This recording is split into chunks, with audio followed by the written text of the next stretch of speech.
Praise lord. ప్రభుపేట అందరికీ వందనాలు. బైబిల్‌ను సులభంగా చదవడం ఎలా అనే అంశం చాలామందికి ఒక ప్రశ్నగా మిగిలిపోతుంది.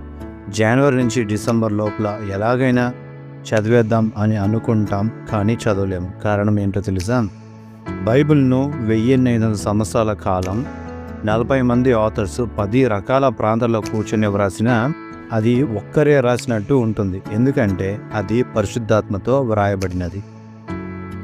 66 పుస్తకాలు, 1189 అధ్యాయాలు, 31,101 వచనాలు కలిగిన ఈ బైబిల్ గూర్చి పౌలు గారు ఇదంతయు దైవావేశము వలన కలిగినది అని. అందుకే ఈ బైబిల్ను పరిశుద్ధాత్మ సహాయం తీసుకునే చదవాలి.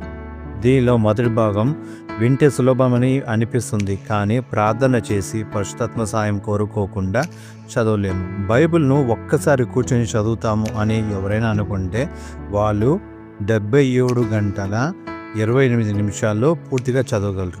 ఒక వారంలో చదువుతాము అనే ఎవరైనా అనుకుంటే రోజుకి 10 గంటల 38 నిమిషాలు చదవాలి.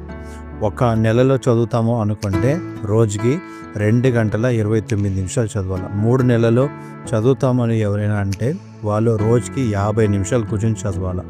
6 నెలల్లో నేను పూర్తి చేస్తానని ఎవరైనా అనుకుంటే వాళ్ళు 25 నిమిషాలు చదివితే చాలు.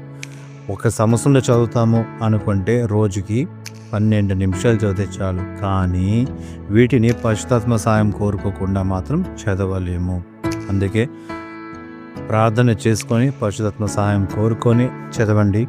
అలాగే అనేకులకి వీడియోని షేర్ చేయండి. మరలా పార్ట్ 2లో కలుసుకుందాము. Praise lord.